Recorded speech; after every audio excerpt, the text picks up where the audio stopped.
Mwana wa Mungu, je, unafahamu kwamba unapotazama, kuangalia na kujifunza kipindi hiki cha Singing in the Spirit unapokea majibu ya maombi yako? Basi kipindi hiki kimebeba majibu yako ambayo unayahitaji, majibu ya mwana wa Mungu mwenzako na majibu ya rafiki yako.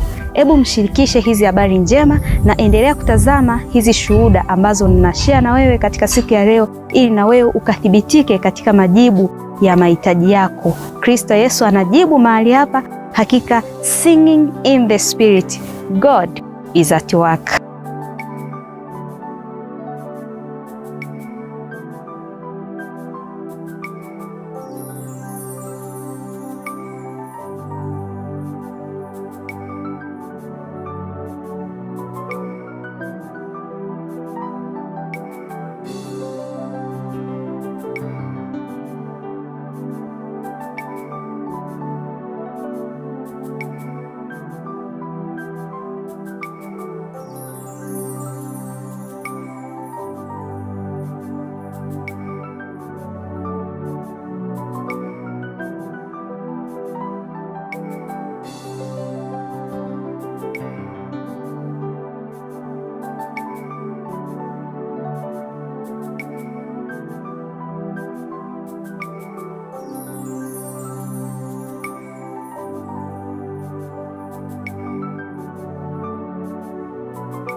Ushuhuda na shuhuda za Bwana wetu Yesu Kristo ni roho ya unabii, kama kitabu cha Ufunuo wa Yohana sura ya 19 mstari wa 10 inavyotuambia kwamba hakika ushuhuda wa Yesu Kristo ni roho wa unabii. Nasi tunatamani kusikia sana kutoka kwako mwana wa Mungu, jinsi gani ambavyo Bwana anaendelea kukuhudumia, kadri ambavyo unatazama na unajifunza kupitia kipindi hiki. Lakini pia natamka ikathibitike kwako, kama ambavyo uliona watu wanatangaza wamepata uponyaji, wamethibitika katika hekima ya Mungu, wamethibitishwa katika pumziko na tumaini la Yesu Kristo, ikawe kwako kama ambavyo na wewe umetazama na umeangalia shuhuda hizi, kwani ushuhuda wa Yesu Kristo ni roho wa unabii. Karibu tena mwana wa Mungu kuendelea kutufuatilia kupitia vipindi vyetu ambavyo tunashare pamoja nawe katika Sonship Spirit TV, lakini unaweza kutuangalia katika social media kama Facebook, Instagram pamoja na mtandao wa TikTok kwa jina la Singing in the Spirit Media. Lakini pia mwana wa Mungu, tutumie email kwa njia ya email ya singingthespirit24@gmail.com. Lakini endelea pia kufuatilia vipindi hivi, endelea kushare na wana wa Mungu wengine, wote tukazidi kukua na kunufaika katika injili hii ya Yesu Kristo ambayo tunaipokea kupitia madhabahu hii.